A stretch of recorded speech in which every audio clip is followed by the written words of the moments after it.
Dan pemirsa, untuk membahas seperti apa payung hukum dari pembayaran asuransi dan seperti apa prosedur pembayaran asuransi dan berapa besaran santunan yang berhak diperoleh oleh keluarga korban, saat ini di studio Viva One sudah hadir Bapak Julian Nur. Beliau merupakan Direktur Eksekutif Asosiasi Perusahaan Asuransi. Selamat pagi Bapak Julian Nur, apa kabar? Pagi, Mbak. Terima kasih sudah bersedia hadir di studio Viva One. Kita akan membahas mengenai pembayaran asuransi bagi keluarga korban pesawat AirAsia QZ8501 ini.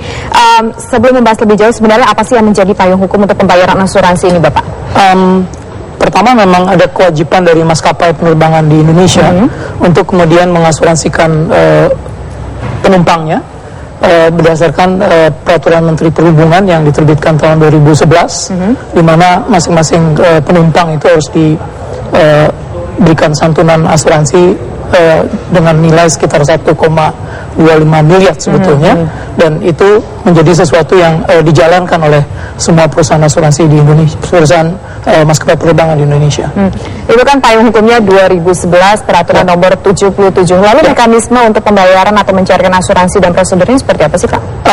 Ini kan merupakan satu kerjasama antara maskapai penerbangan dengan perusahaan asuransi. Jadi kalau kita melihat tentu prosedur klaim asuransi memang tetap mengacu pada ketentuan yang berlaku pada polis asuransinya misalnya. Tentu ada persoalan menyangkut masalah dalam case misalnya penerbangan ini kita menunggu penyebab dari musibah ini, apa yang menjadi penyebabnya, karena ini tentu juga berkaitan dengan jaminan polisnya sebetulnya. Mungkin akan perlu waktu untuk menunggu KNKT mengumumkan penyebabnya sebetulnya. Yang kedua terkait juga dengan masalah identifikasi terhadap penumpangnya sendiri, karena sampai saat ini kita tahu bahwa tidak semua penumpang juga ditemukan. Tentu kita menunggu pernyataan juga dari pemerintah untuk mengatakan berapa penumpang yang kemudian kena musibah ini dan siapa saja. Tentu itu bagian dari sesuatu yang perlu dipastikan juga dalam prosedur asuransi.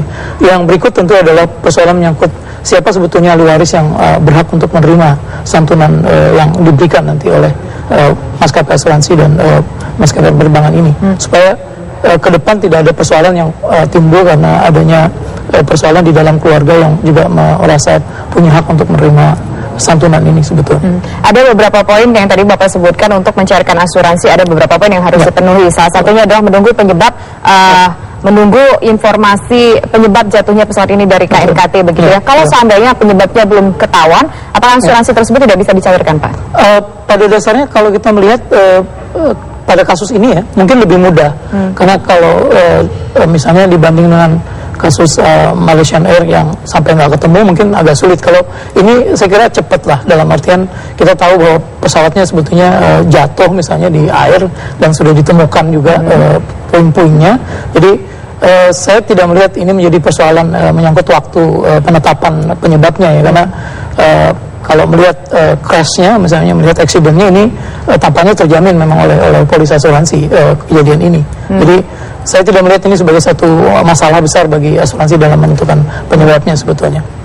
Ya, Pak, juga tadi ada satu poin yang perlu digarisbawahi adalah siapa yang nanti akan menjadi ahli warisnya, karena dalam satu kasus ini, dalam kasus AirAsia ini ada satu keluarga menjadi korban. Tapi nanti kita akan jawab pertanyaan saya tadi, nanti kami akan kembali pemirsa, tetaplah bersama Kabar Pasar.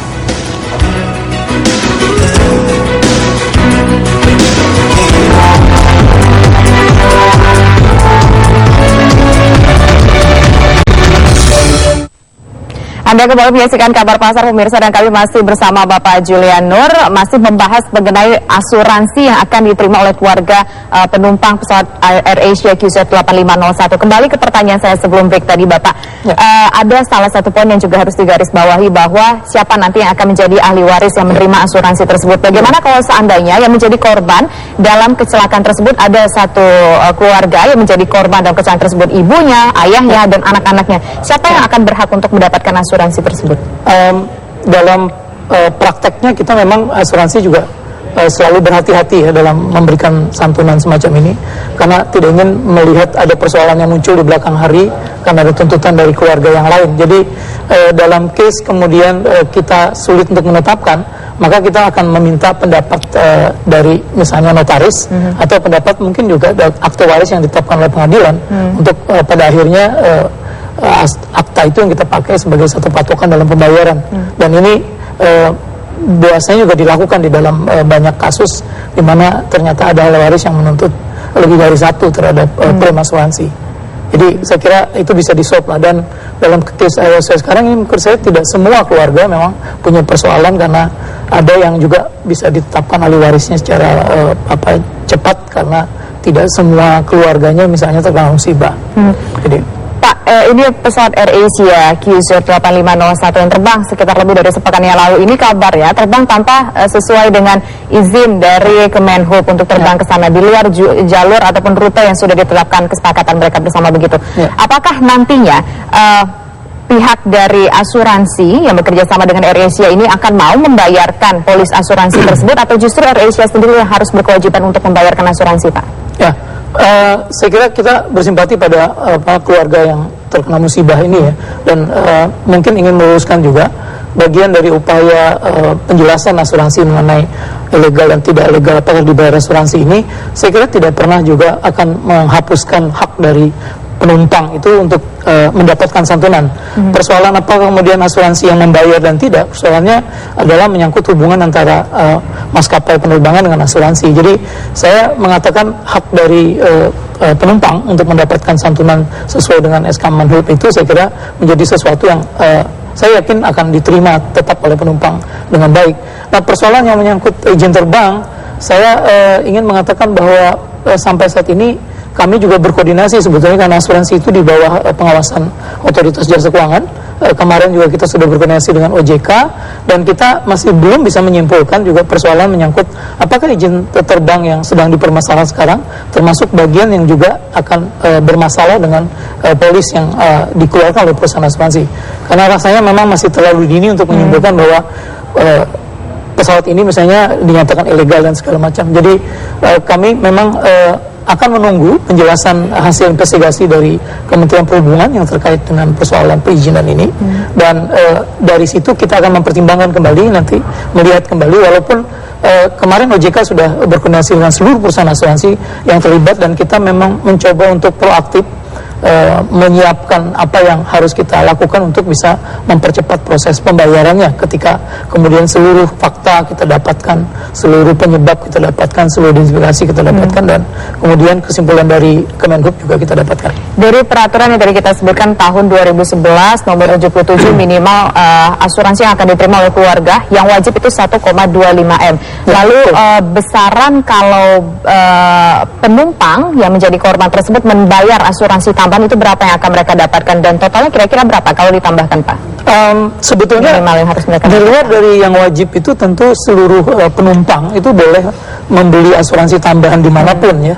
Tapi dalam kasus AirAsia yang kami dapatkan infonya dari salah satu perusahaan di anggota kami misalnya, AirAsia juga bekerja sama dengan salah satu perusahaan misalnya untuk membuat penumpang boleh menambahkan optional asuransi mereka, dan itu tercatat ada sekitar 25 orang dari 155 penumpang AirAsia yang kena musibah ini yang membeli sebetulnya asuransi tambahan itu, dan ini tentu akan menjadi hak dari ke-25 itu untuk mendapatkan santunan asuransi untuk yang membeli tadi. Totalnya berapa, Pak, minimal? Kalau untuk yang membeli satu kali jalan itu jaminannya sekitar 750 juta untuk penumpang yang memang meninggal. Tapi kalau mereka membeli two way, jadi return. Itu jaminannya sekitar 315 juta. 315 juta per penumpang. Per penumpang, oke. Berarti hampir sekitar 2 miliar yang harus didapatkan minimal ya, untuk satu korban ya. Yang membeli tambahan, untuk yang membeli tambahan. Pak, bagi keluarga yang menjadi anggota keluarga yang menjadi korban dari pesawat AirAsia ini, apa saja yang harus keluarga persiapkan agar proses pencairannya lebih gampang? Kabarnya dari informasi yang saya dapatkan juga dari rekan kami di lapangan, ada keluarga yang menyebutkan bahwa AirAsia akan membayarkan asuransi tersebut tapi dengan cara mencicil. Menurut Anda dengan cara mencicil? Sebelum kita ke situ dulu. Pertama mungkin umumnya pembayaran asuransi memang akan dibayarkan sekaligus ketika seluruh prosesnya selesai. Bisa jadi karena proses ini kan masih pada proses yang transisi ya, dimana belum semua juga teridentifikasi dan kemudian kesimpulan mengenai penyebab juga belum kita terima.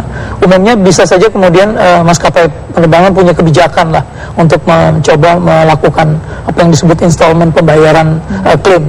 di industri asuransi pun ada proses yang itu juga yang terjadi. Berarti sah-sah saja ya? Sah-sah saja kalau itu terjadi, tapi kita sebetulnya sudah berkoordinasi dengan OJK kemarin, dan secara finansial sebetulnya perusahaan asuransi sudah siap sebetulnya untuk melakukan pembayaran, dan kita hanya tinggal menunggu proses dokumentasi dan lain-lain yang akan kita tunggu sebetulnya dalam waktu dekat ini. Jadi kami berharap mudah-mudahan tidak ada hal yang bermasalah lah dalam proses pencairan ini, walaupun pihak keluarga saya kira himbauan saya adalah karena bisa jadi di luar dari dua asuransi yang tadi kita bahas, bisa jadi korban musibah ini juga memiliki asuransi yang personal, misalnya asuransi jiwa atau asuransi lain yang dia miliki, itu yang mungkin pihak keluarga harus coba mengidentifikasi juga. Dan saya kira OJK juga sudah berkoordinasi dengan perusahaan asuransi untuk mengidentifikasi apakah ada penumpang-penumpang yang kemudian punya asuransi lain yang kemudian bisa dibantu secara proaktif untuk mengidentifikasi mereka. Sedikit saja Pak, singkat saja, perlu dipertegaskan apa yang dibutuhkan keluarga, yang harus dipersiapkan keluarga agar asuransi ini cepat cair, Pak? Pertama ada surat-surat, jadi kalau sekarang kita dapatkan ada surat keterangan mengenai kematian misalnya, kemudian surat keterangan mengenai ahli waris misalnya, itu sudah mencukupi sebetulnya, karena ini kan sesuatu yang sifatnya musibah dan orang juga semua sudah tahu. Jadi dokumentasi menjadi sangat minim lah dalam konteks itu. Terakhir Bapak, singkat saja, apa yang menurut Bapak yang harus dilakukan AirAsia terkait dengan kasus ini, khususnya untuk asuransi? Maskapai AirAsia saya kira sudah juga memulai upaya untuk bekerjasama dengan perusahaan asuransi, dan kerjasama ini penting ya untuk saling menukar dokumen misalnya yang dimiliki AirAsia untuk kemudian disinkronkan dengan asuransi, dan pembayarannya saya kira juga akan bersama-sama lah dengan mereka, karena tidak mungkin satu-satu melakukan, tapi akan bersama-sama, dan saya kira OJK juga mendorong untuk dilakukan ini secara bersamaan sebetulnya. Oke, baik, terima kasih sekali Bapak Julian Nur sudah bersedia pagi ini hadir memberikan informasi kepada kami, dan juga tentunya bermanfaat bagi keluarga penumpang korban AirAsia QZ8501. Dan pemirsa, itu tadi perbincangan kami bersama Bapak Julian Nur, merupakan Direktur Eksekutif Asosiasi Asuransi Umum Indonesia. Dan sesaat lagi kami masih akan kembali dengan sejumlah informasi lainnya.